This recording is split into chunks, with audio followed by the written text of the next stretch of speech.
Hello everyone, how are you doing? This is MD Tech here with another quick tutorial. In today's tutorial, I'm going to show you guys how to enable or disable calendar permission for applications on your Samsung Galaxy or Android-based phone.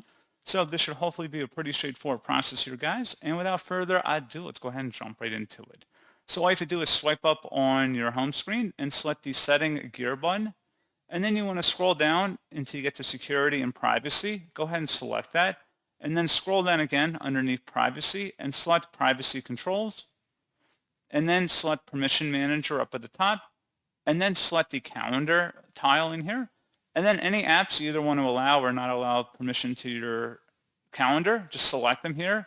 And then select either allow if you want to allow permission or don't allow if you do not want to allow permission.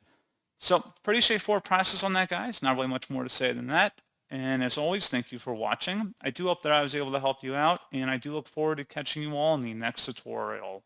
Goodbye.